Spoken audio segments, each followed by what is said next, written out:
Olá!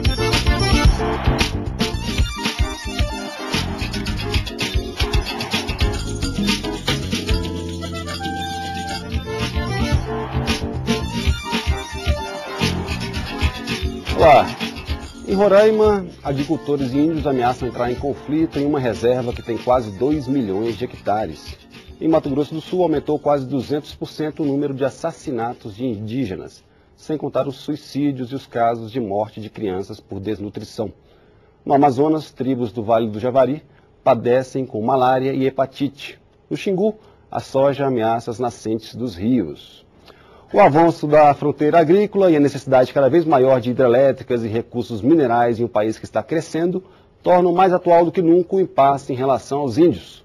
Ainda é possível preservar a cultura, a saúde e o modo de vida desses primeiros brasileiros? A questão indígena é o tema desta edição do Expressão Nacional, que recebe os seguintes convidados: o presidente da FUNAI, Márcio Meira, o deputado Vital do Rego Filho, presidente da CPI da Subnutrição de Crianças Indígenas, Marcos Terena, diretor do Memorial dos Povos Indígenas, e o deputado Francisco Rodrigues, de Roraima, que também é membro da CPI. Participe também do debate, mande suas perguntas ou sugestões pelo e-mail Expressão Nacional, tudo junto sem o tio, @câmara.gov.br, ou então pelo telefone 0800 69 69. A ligação é de graça, é só indicar quem quer que responda a pergunta. Bom, antes de começar a discussão, vamos ver quantos índios existem no Brasil hoje. Segundo dados da FUNAI, quando os portugueses chegaram ao Brasil em 1500, havia 10 milhões de índios. Eles falavam cerca de 1.300 línguas diferentes. Hoje, 5 séculos depois, os números são bem diferentes. 460 mil índios que falam apenas 180 línguas. Bom, quero começar nosso debate de hoje perguntando, não podia deixar de entrar nesse assunto logo de início, perguntando para o presidente da FUNAI em relação à situação hoje na reserva Raposa Serra do Sol, lá em Roraima. Qual é a justificativa para que se mantenha uma reserva daquele tamanho íntegra, sem o que se chama de ilhas, que é o que defendem os produtores de arroz que estão lá no meio? O que isso prejudica os índios? Boa noite, né, a todos os telespectadores que estão assistindo aqui o programa, obrigado pelo convite, né? Em primeiro lugar, eu queria, antes de responder essa pergunta, dizer que esse dado foi do ano passado, esse de 460 mil índios no Brasil. O dado atualizado agora é de cerca de 530 mil aldeados, porque o IBGE, quando fez a sua pesquisa de população indígena, isso em 2001, né, a autodeclaração indica uma população de mais ou menos 750 mil índios no Brasil, em 2001. Hoje, provavelmente, essa população já deve estar beirando quase 1 milhão de indígenas no Brasil autodeclarados. Então, só para esclarecer um pouco esses dados, né? Mas, com relação à questão da Raposa Serra do Sol, a terra indígena Raposa Serra do Sol, como qualquer outra terra indígena, né, o pressuposto fundamental é o que a população indígena necessita, né, para que ela possa sobreviver física e culturalmente, né, conforme seus usos, costumes e tradições. Esse é o parâmetro que a Constituição brasileira de 88 estabeleceu para que nós possamos definir, né, o limite de uma terra indígena. Então, os estudos são feitos exatamente para perceber, para esclarecer, tornar evidente, né, quais são os limites naturais, né, e aí cada situação é diferente, né? Cada terra indígena é diferente, porque cada povo é diferente do outro. Quantos índios vivem ali na região de Raposa Serra do Sol? Aproximadamente 18 mil índios vivem na terra indígena Raposa Serra do Sol, né? Além da terra indígena São Marcos, que fica ao lado, e da terra indígena Yanomami, tem outros povos indígenas lá em Roraima, mas ali aproximadamente 18 mil índios. A criação de ilhas dentro da reserva prejudicaria o modo de vida dos índios, já que, por exemplo, os índios lá também são divididos. Existem muitos índios que, inclusive, trabalham para esses produtores rurais. Essas ilhas dentro da reserva modificaria a vida desses índios que já trabalham na lavoura, atrelados a esse modo de produção dos arrozeiros? Olha, essa visão aí, ela nunca foi cogitada, né, nos estudos que a FUNAI fez.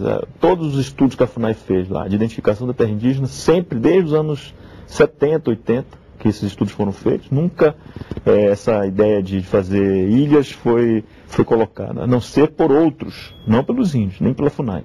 Né?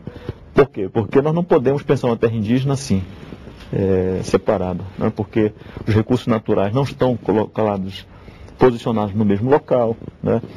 As referências culturais elas não são posicionadas no mesmo local, né?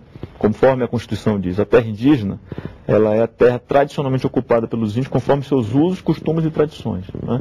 Então isso implica não só nos usos, digamos assim, da vida econômica, né, social, mas também da sua religião, dos lugares sagrados, né? Por exemplo, lá tem o Monte Roraima, que é o local sagrado, né?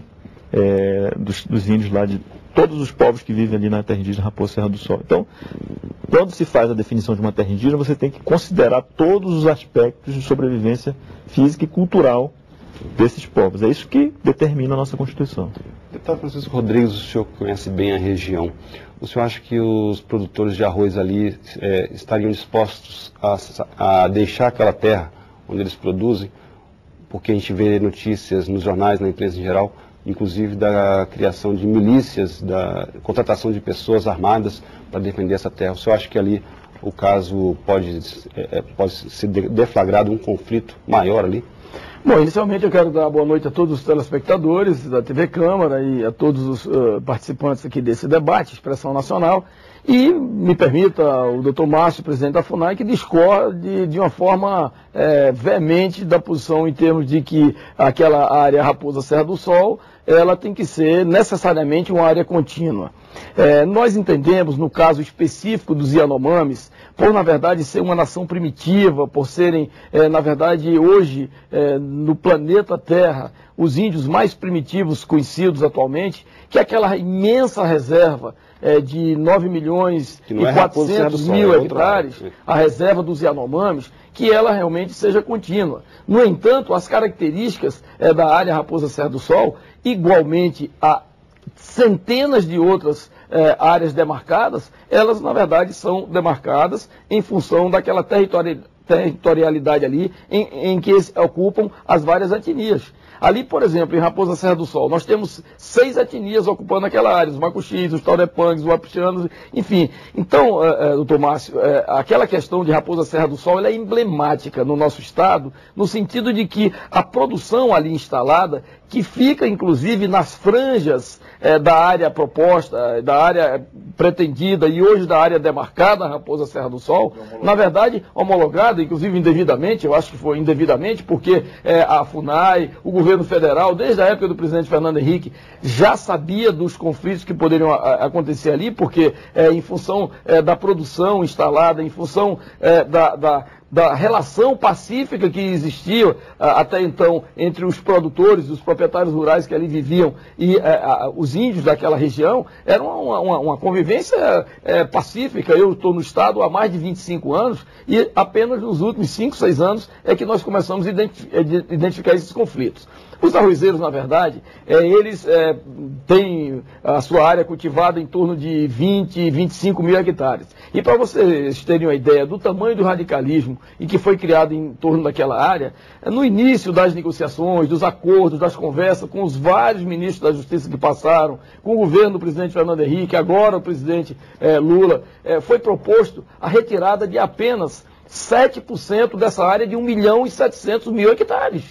E de uma forma radical, não se aceitou a retirada desses 7% da área, onde na verdade está aquele arco dos arrozeiros, que na verdade representam 5% da economia do PIB do nosso estado. Então, concluindo esse pensamento, doutor Márcio, eu gostaria de dizer que se realmente essa situação tivesse sido resolvida à época em que a bancada federal trabalhava, os deputados, os senadores, o governador Atomar, que faleceu, o atual governador Anchieta Júnior, que está debruçado sobre essa questão, obviamente que nós não teríamos chegado a essa crise em que nós estamos vivendo hoje.